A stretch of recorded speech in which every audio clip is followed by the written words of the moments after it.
किसान, बदलते भारत की शान।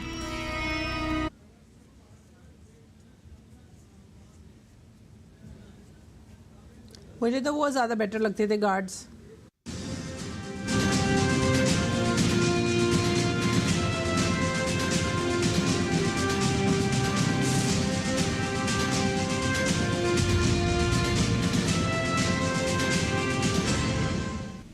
नमस्कार, किसान समाचार में आप सभी का स्वागत है।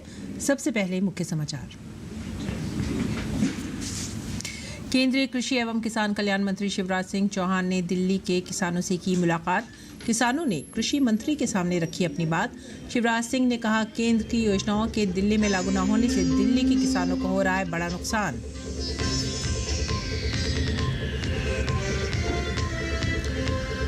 राजस्थान सरकार ने 5 वर्षों में 50 करोड़ पौधारोपण का रखा लक्ष्य।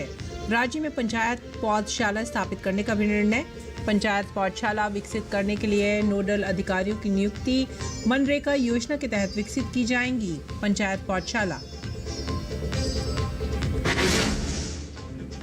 राजस्थान के बांसवाड़ा में गोपाल क्रेडिट कार्ड के लाभार्थियों में चेक वितरित। गोपालकों के लिए डेयरी से संबंधित गतिविधियों के लिए किसान क्रेडिट कार्ड की तर्ज पर शुरू की गई है गोपाल क्रेडिट योजना।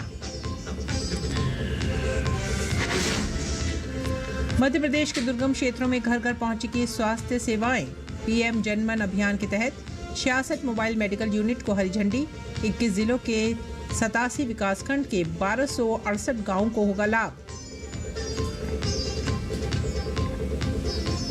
खबरें विस्तार से। केंद्रीय कृषि एवं किसान कल्याण मंत्री शिवराज सिंह चौहान ने दिल्ली के किसानों से मुलाकात की। मुलाकात के बाद कृषि मंत्री ने बताया कि दिल्ली सरकार ने केंद्र की किसान कल्याण योजनाओं को दिल्ली में लागू नहीं होने दिया।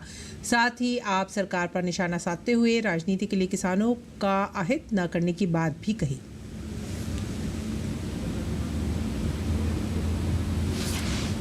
दिल्ली के करीब 100 किसान मंगलवार को केंद्रीय कृषि और किसान कल्याण मंत्री शिवराज सिंह चौहान से मिले। इस मुलाकात में दिल्ली के किसानों ने अपनी समस्याएं कृषि मंत्री के सामने रखी।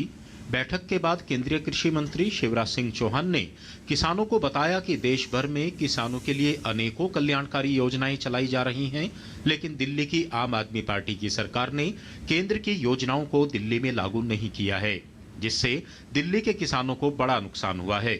उन्होंने किसानों को संबोधित करते हुए कहा कि दिल्ली के किसान भारत सरकार से मिलने वाली सभी सब्सिडियों से वंचित हैं और किसानों को फसल बीमा, मृदा स्वास्थ्य जैसी योजनाओं का लाभ भी नहीं मिलता है। किसानों के कल्याण की सारी योजनाओं से दिल्ली के किसान वंचित है। ये आज किसान भाइयों ने मुझे बताया और जब ये जानकारी मुझे मिली तो मैंने आरसी जी को चिट्ठी लिखी और मैं अपनी प्रिय बहन से कहना चाहता हूँ तकलीफ क्या है। केंद्र सरकार पैसा दे रही है, आप ले क्यों नहीं रहे? आप किसानों को दे क्यों नहीं रहे? अब कई बार तो प्राकृतिक आपदा में फसल बर्बाद होती है। यहाँ तो आपकी सरकार आपदा बन के टूटी है किसानों पे, इसलिए किसानों को किसी योजना का लाभ नहीं मिल रहा। मैं फिर अपील करता हूँ दिल्ली की सरकार से, राजनीतिक प्रतिस्पर्धा में किसानों का अहित ना करे, उनका नुकसान ना करे। दूसरी ओर किसानों ने भी कहा कि दूसरे राज्यों के किसान तरक्की कर रहे हैं, लेकिन केंद्र की योजनाओं के दिल्ली में लागू ना होने से दिल्ली के किसानों को बड़ा नुकसान हुआ है। कृषि के बारे में तो कोई योजना नहीं दे रखी। आज हमने अपनी समस्या कृषि मंत्री जी के वहाँ रखी है और बहुत अच्छी तरह हमारी सारी मांगे सुनी है। दिल्ली सरकार ने तो बहुत पहले से ही, जब शीला दीक्षित जी थी मुख्यमंत्री, उन्होंने कहा जब दिल्ली में तो किसान है ही नहीं, किसान को कोई सुविधा नहीं मिल रही, न खाद न बीज न किसी चीज पर भी सब्सिडी नहीं है। ड्रिप इरिगेशन में पड़ोसी राज्यों में 50 से 80% तक की सब्सिडी है, लेकिन दिल्ली के किसान को सिंचाई योजना में ड्रिप इरिगेशन पर सब्सिडी नहीं मिलती है। दिल्ली से लगे हरियाणा, उत्तर प्रदेश सहित कई राज्यों में सोलर योजना है, लेकिन दिल्ली में इसका लाभ किसानों को नहीं मिलता। दिल्ली में केवल एक कृषि विज्ञान केंद्र है, जबकि दूसरे राज्यों में कई कृषि विज्ञान केंद्र बने हैं। केंद्रीय कृषि एवं किसान कल्याण मंत्री अब तक 15 से अधिक किसान संगठनों के साथ बैठक कर चुके हैं। जिसमें किसानों की समस्याओं के निराकरण, किसानों से प्राप्त सुझाव सहित कृषि किसानी संबंधित विभिन्न विषयों पर चर्चा होती है। अनुज यादव, डीडी न्यूज, दिल्ली। और केंद्रीय खाद्य प्रसंस्करण उद्योग मंत्री चिराग पासवान ने आज गौतम बुद्ध नगर के ग्रेटर नोएडा में स्थित इंडिया एक्सपोजिशन मार्ट लिमिटेड में इंडस फूड 2025 के 8वें संस्करण का उद्घाटन किया। इंडस फूड एशिया की प्रमुख वार्षिक खाद्य एवं पेय व्यापार प्रदर्शनी है, जिसे भारत सरकार के वाणिज्य विभाग के सहयोग से भारतीय व्यापार संवर्धन परिषद द्वारा आयोजित किया जाता है। इंडस फूड 2025 में 30 से अधिक देशों के 2300 प्रदर्शक भाग ले रहे हैं। इस एकीकृत व्यापार मेले में 7500 से अधिक अंतर्राष्ट्रीय खरीदार तथा 15000 भारतीय खरीदार का व्यापार आगंतुकों के आने की उम्मीद है। इंडस फूड 2025 के आयोजन प्रारूप को फॉर्म टू फोर्क की मूल्य श्रृंखला में निर्बाध तालमेल को बढ़ावा देने के लिए डिजाइन किया गया है। ये नेटवर्किंग के लिए अद्वितीय अवसर और सार्थक व्यापार विस्तार की सुविधा प्रदान करता है। 2025 के संस्करण में 35 अंतर्राष्ट्रीय शेफ और 100 भारतीय प्रतिनिधियों के साथ साथ दिल्ली एनसीआर के पेशेवर भी भाग ले रहे। 100 से अधिक देशों के मेजबान खरीदारों सहित अंतर्राष्ट्रीय दर्शकों के साथ ये कार्यक्रम भारतीय खाद्य कंपनी को इन बाजारों में देश विदेश के लोगों तक पहुंचने का एक अनूठा अवसर प्रदान करता है।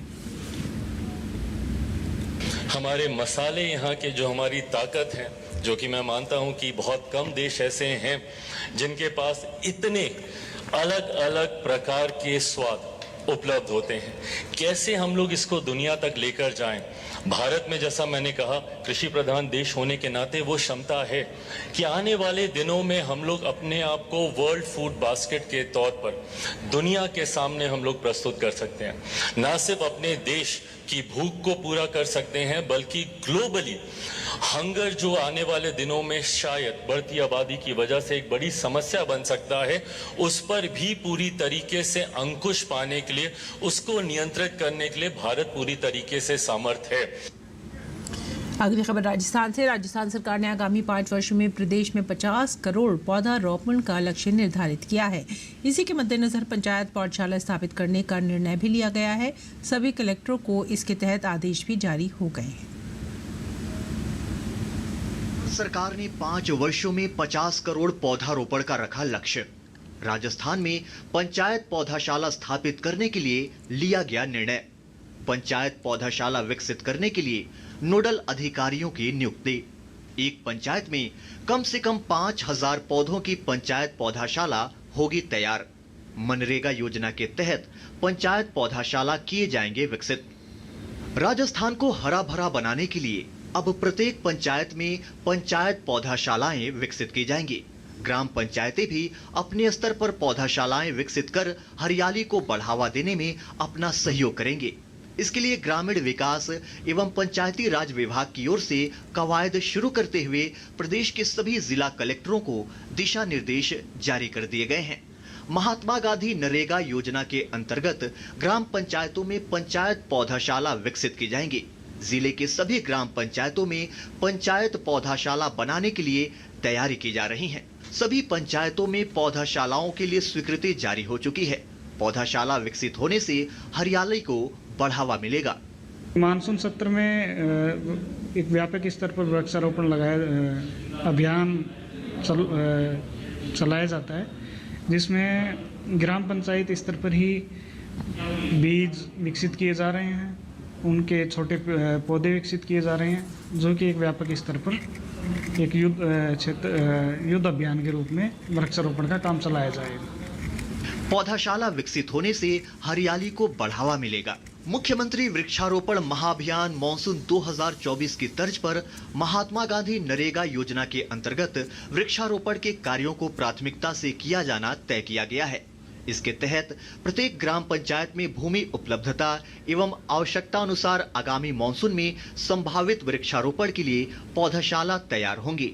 हमारे करौली जिले की सभी 8 पंचायत समितियों में सभी प्रस्ताव स्वीकृत हो गए प्रत्येक ग्राम पंचायत के पौधशाला के, और इससे पौधे तैयार किए जाएंगे प्रत्येक ग्राम पंचायत के अंदर, और ये 3 साल तक ये छोटे छोटे पौधे रखे जाएंगे।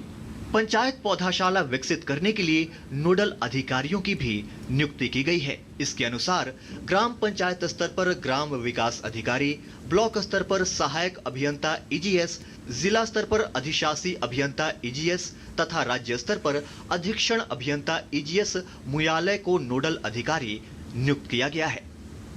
अगले 5 वर्षों में प्रदेश भर में 50 करोड़ पौधे तैयार किए जाएंगे।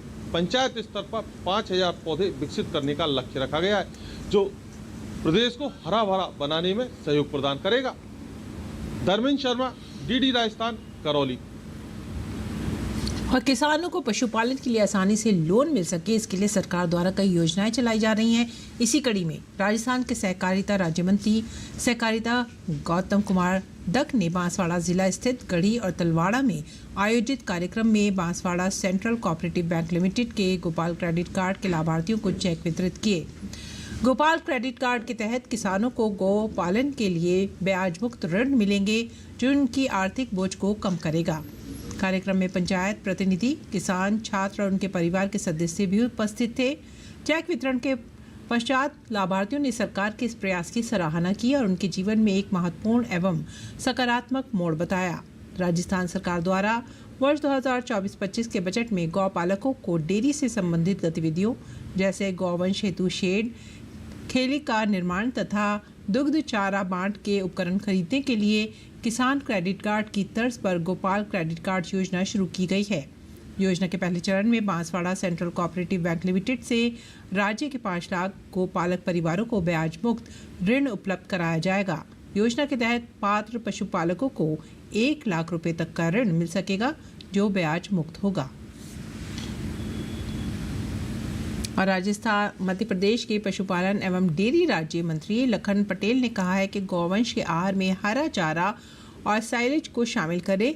इससे गौवंश का स्वास्थ्य अच्छा रहता है तथा दूध उत्पादन में भी वृद्धि होती है। लखन पटेल ने भदभदा भोपाल स्थित जर्सी पुरुष प्रजनन प्रक्षेत्र भोपाल का निरीक्षण के दौरान ये बात कही। पशुपालन मंत्री ने निरीक्षण के दौरान गौवंश के आहार में साइलेज को शामिल करने के भी निर्देश दिए और कहा कि इससे दुग्ध उत्पादन में हुई बढ़ोतरी का अध्ययन किया जाएगा। साथ ही हरा चारा और साइलेज को आहार में सम्मिलित करने से दुग्ध उत्पादन में आने वाले वित्तीय भार का आकलन भी किया जाएगा। पशुपालन और डेयरी मंत्री ने कहा कि अच्छी नस्ल के प्रजनन योग्य सांड सालरिया गो अभ्यारण्य और अगर मालवा और अन्य गौशालाओं को भेजे जाएं। उन्होंने प्रक्षेत्र के गोबर गैस प्लांट को पुनः चालू करने के निर्देश भी दिए। हरा चारा उत्पादन एवं दूध उत्पादन आदि के संबंध में जानकारी भी ली गई।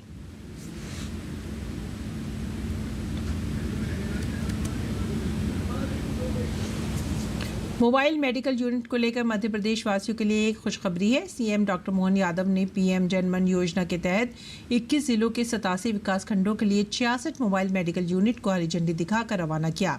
देखिए हमारे संवाददाता श्रेयश द्विवेदी की ये खास रिपोर्ट।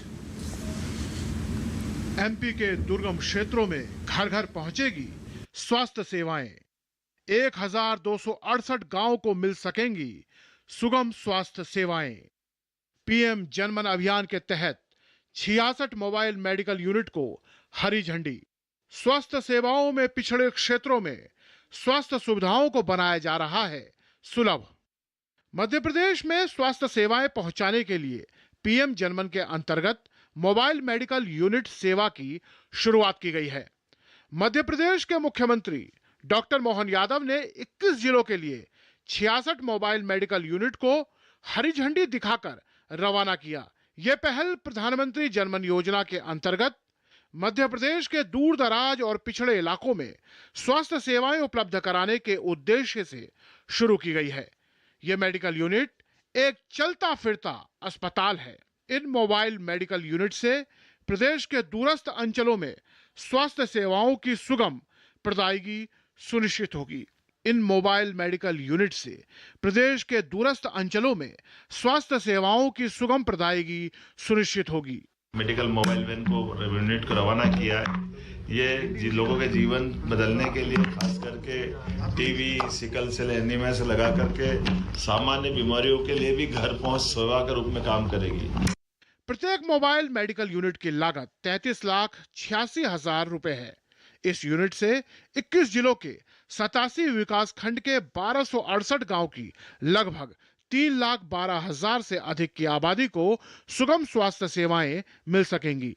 मोबाइल मेडिकल यूनिट महीने में 24 दिन गांवों का भ्रमण करेंगी और ग्रामीणों को स्वास्थ्य सुविधाएं उपलब्ध कराएगी। ये यूनिट दिन में 2 गांव और 50 मरीज को देखेगी। इस यूनिट में एक doctor, nurse, ANS, MPW, lab technician और फिजियोथेरेपिस्ट मरीजों को सेवाएं प्रदान करेंगे। मरीजों को 65 प्रकार की दवाइयां भी दी जाएंगी। राज्य सरकार इस योजना को सफलतापूर्वक संचालित करने के लिए कृत संकल्पित है। ये से आप समझ सकते हैं कि स्वयं मुख्यमंत्री जी ने आज इन सभी 66 मोबाइल मेडिकल यूनिट को हरी झंडी दिखाई है। पिछड़ी जनजातियों और आदिवासी क्षेत्रों के लिए ये मोबाइल मेडिकल यूनिट विशेष सौगात है। हेल्थ के मामले में मध्य प्रदेश लगातार बढ़ रहा है। आदिवासी जिलों में अधिक फोकस है। सिकल सेल एनीमिया उन्मूलन में ये यूनिट बहुत कारगर होंगी। प्रधानमंत्री नरेंद्र मोदी और मुख्यमंत्री डॉक्टर मोहन यादव के नेतृत्व में मध्य प्रदेश स्वास्थ्य के क्षेत्र में विस्तार कर रहा है। वहीं अगर बात की जाए मोबाइल मेडिकल यूनिट की, तो 21 जिलों में इसको हरी झंडी दिखाकर रवाना किया गया ताकि मध्य प्रदेश स्वास्थ्य के क्षेत्र में इतिहास रच सके। कैमरामैन चंद्रमोहन के साथ श्रेयस द्विवेदी, डीडी न्यूज, भोपाल। और आइए अब जान लेते हैं मंडी भाव।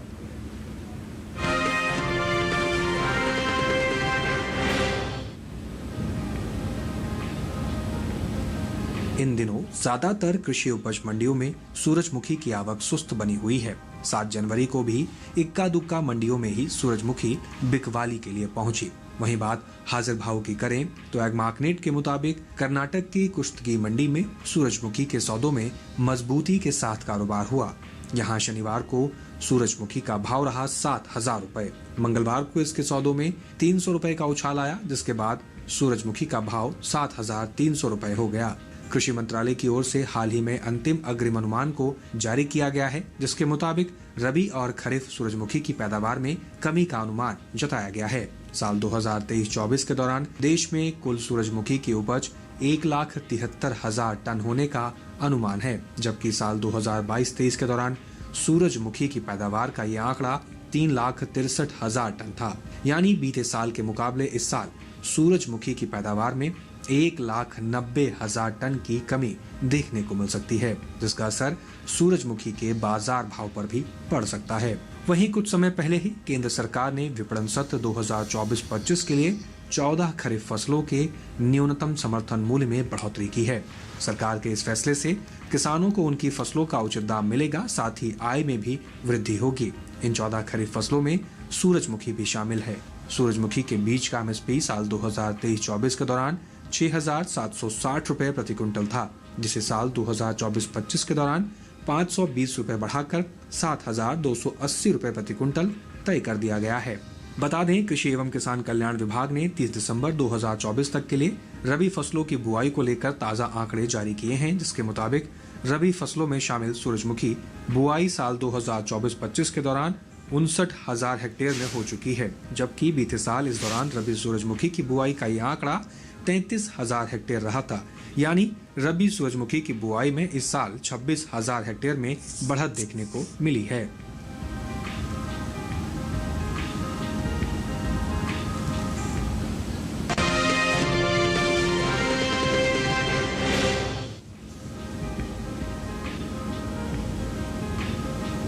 मंडियों में अरहर की आवक सामान्य है।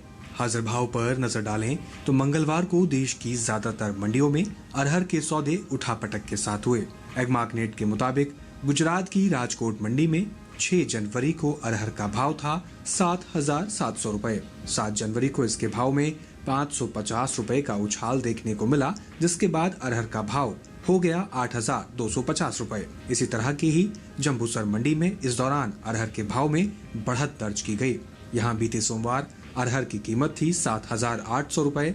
मंगलवार को इसके सौदों में 400 रुपए की मजबूती आई और अरहर 8,200 रुपए पर जा पहुंची। हालांकि जसदण मंडी में 6 और 7 जनवरी को अरहर बिना किसी घटत बढ़त के 7,500 रुपए पर बिकी। वहीं पश्चिम बंगाल की आसनसोल मंडी में अरहर के भाव को देखें तो यहां 6 जनवरी को अरहर 10,600 रुपए पर बिकी। 7 जनवरी को इसकी कीमत में कोई बदलाव देखने को नहीं मिला और अरहर 10,600 रुपए पर बनी रही।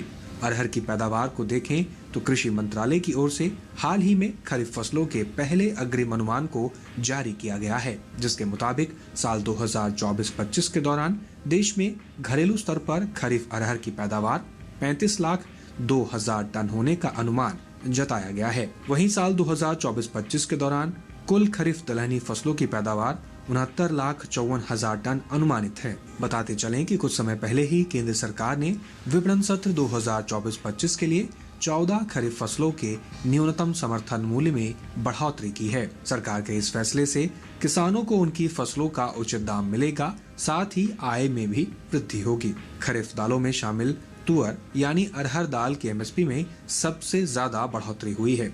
साल 2023-24 के दौरान अरहर की एमएसपी 7,000 रुपए थी। साल 2024-25 के दौरान खरीफ अरहर की एमएसपी में 550 रुपए का इजाफा हुआ और अब इसका न्यूनतम समर्थन मूल्य 7,550 रुपए तय किया गया है।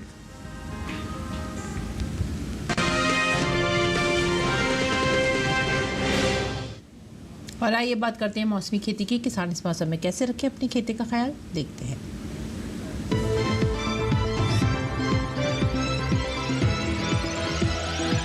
नमस्कार, आप देख रहे हैं डीडी किसान।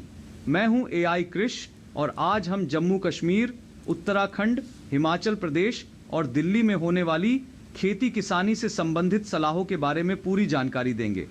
जम्मू कश्मीर के उप उष्णकटिबंधीय क्षेत्र में निराई गुड़ाई का काम करें। देर से बोई गई सरसों के खेतों से घास और खरपतवार निकालने का काम करें। पछेती गोभी और मसूर की फसल से भी खरपतवार बाहर निकालने का काम करें।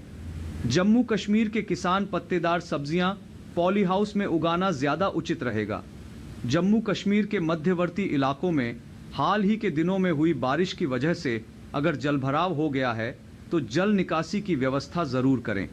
ऐसे में गेहूं, सब्जियों, दलहनी फसलों और बागानों में फालतू पानी जमा न होने दें। साथ ही फलों के छोटे पौधों को कम तापमान में होने वाले नुकसान से बचाने के लिए सरकंडे या पुआल की मदद से कवर करें। उत्तराखंड की बात करें तो यहाँ के भाबर और तराई क्षेत्र में चने, राई, सरसों और मसूर के खेतों में ज़रूरत के हिसाब से सिंचाई करें। गेहूं और जौ के खेतों में भी ज़रूरत के हिसाब से सिंचाई करें। वहीं उत्तराखंड के पहाड़ी इलाकों में प्याज की रोपाई पूरी कर लें।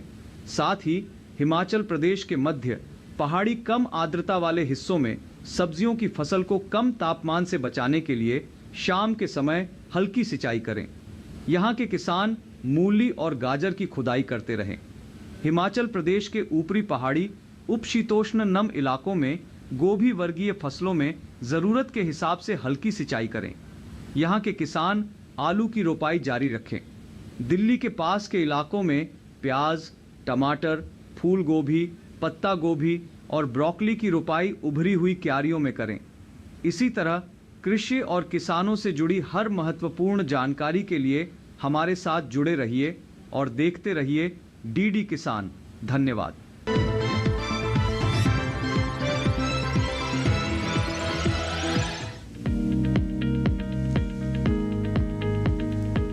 धनिये की खेती के लिए दोमट मिट्टी सबसे अच्छी मानी जाती है। इसे अच्छे जीवांश युक्त भारी भूमि में भी उगाया जा सकता है। खेत में जल निकासी का उचित इंतजाम जरूरी है। बोने से पहले खेत को अच्छी तरह जोत ले और मिट्टी को भुरभुरा बना ले। साथ ही मिट्टी को समतल कर ले। आखिरी जुताई में 100 से 120 क्विंटल प्रति हेक्टेयर की दर से गोबर की खाद मिला दे। बीज की मात्रा बुआई और सिंचाई की दशा पर निर्भर करती है। सिंचित दशा में 12 से 15 किलो बीज प्रति हेक्टेयर डालें, जबकि असिंचित दशा में इतनी ही जमीन के लिए 25 से 30 किलो बीज की जरूरत होगी। बोने से पहले बीज को उपचारित जरूर कर लें। साथ ही बुआई से पहले बीज को 12 घंटे पानी में भिगो कर रखें। कतार से कतार की दूरी 20 से 30 सेंटीमीटर जबकि गहराई 2 से 2.5 सेंटीमीटर रखें। पूरी फसल में 4-5 सिंचाई की जरूरत होती है। पहली सिंचाई बुआई के 30 से 35 दिन बाद, दूसरी 60 से 70 दिन बाद, तीसरी 80 से 90 दिनों के बाद और चौथी 100 से 105 दिन बाद करें। पहली सिंचाई के बाद निराई गुड़ाई करके खरपतवार निकाल दें। 1 माह बाद फिर से निराई गुड़ाई करें। खरपतवार की रोकथाम के लिए विशेषज्ञों की सलाह पर उचित दवाओं का छिड़काव करें। धनिये में उकठा रोग चूर्णिल आसिता रोग हो सकता है। इसे ग्रामीण भाषा में दहिया भी कहा जाता है। रोकथाम के लिए रोग अवरोधी प्रजातियां बोकर भी बीमारियों से बचा जा सकता है। फसल चक्र अपनाना भी बेहतर रहता है, लेकिन किसान इस बात का ध्यान रखे कि फसल में किसी भी तरह की दवा का छिड़काव करने से पहले कृषि विशेषज्ञों की सलाह जरूर ले। पूरी फसल होने पर पत्तियों की तुड़ाई सावधानी से करें। ध्यान रहे तोड़ते समय पत्तियां बर्बाद न होने पाए। 1 हेक्टेयर जमीन से 125 से 140 क्विंटल तक हरी पत्तियां ली जा सकती है।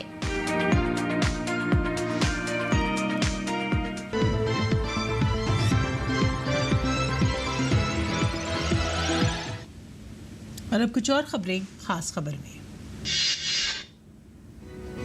एक देश एक चुनाव पर बनी जेपीसी के सदस्य भाजपा सांसद संजय जायसवाल ने कहा है कि बार बार चुनाव से देश की पूरी कार्य प्रणाली अस्थिर हो जाती है। उन्होंने कहा कि अब इस व्यवस्था को दोबारा ठीक करने का समय आ गया है। सड़क हादसों के पीड़ितों को केंद्र सरकार बड़ी राहत देने जा रही है। सड़क हादसों में घायल होने वालों को कैशलेस उपचार मिल सकेगा। केंद्रीय मंत्री नितिन गडकरी ने कैशलेस उपचार योजना का ऐलान किया। इसके तहत हादसों के पीड़ितों के 7 दिन के इलाज का 1.5 लाख रुपए का खर्च सरकार वहन करेगी। दिल्ली में चुनाव की घोषणा हो चुकी है। 5 फरवरी को मतदान होगा। चुनाव आचार संहिता के कारण आज सुबह दिल्ली में लगे राजनीतिक दलों के पोस्टर और होर्डिंग्स हटाए जा रहे हैं। इस बीच नेताओं में आरोप प्रत्यारोप का दौर और भी तेज हो चुका है। राष्ट्रीय डिजाइन संस्थान बेंगलुरु ने गणतंत्र दिवस के अवसर पर राष्ट्रपति भवन में आयोजित होने वाले एट होम रिसेप्शन कार्यक्रम के लिए एक निमंत्रण पत्र डिजाइन किया है। राष्ट्रपति भवन द्वारा गणतंत्र दिवस और स्वतंत्रता दिवस दोनों ही अवसरों पर एट होम रिसेप्शन कार्यक्रम दिया जाता है। राजधानी दिल्ली में घने कोहरे, शीतलहर और भीषण ठंड के बीच सेना के जवान गणतंत्र दिवस परेड का अभ्यास कर रहे हैं। गणतंत्र दिवस समारोह को भव्य बनाने के लिए इस भीषण ठंड में कई सप्ताह से ये जवान रोजाना अभ्यास कर रहे हैं। और इसी के साथ ही आप हमारी पूरी टीम को दीजिए आज्ञा। नमस्कार।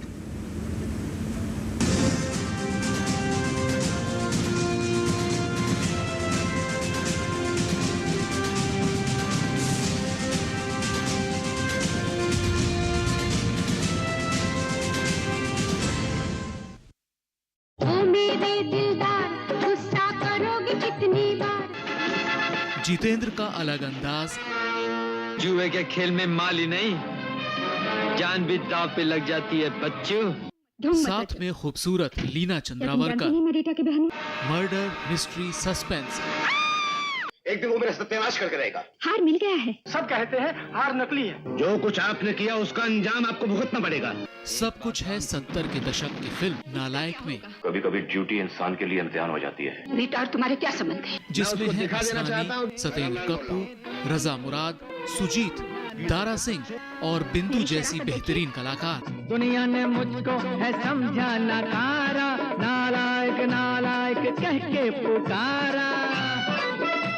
बॉलीवुड टॉकीज में फिल्म नालायक 10 जनवरी दोपहर 1 बजे डीडी नेशनल पर।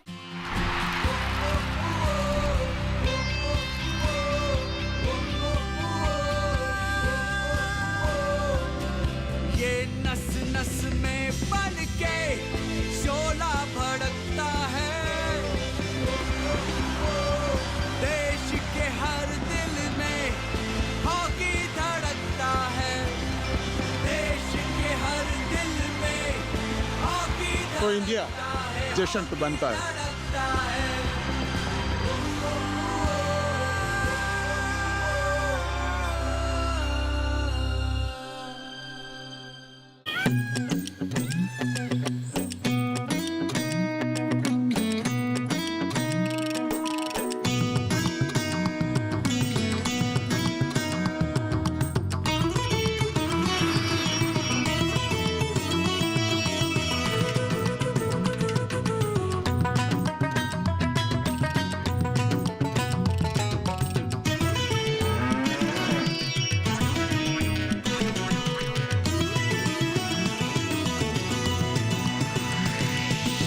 डीडी किसान, बदलते भारत की शान।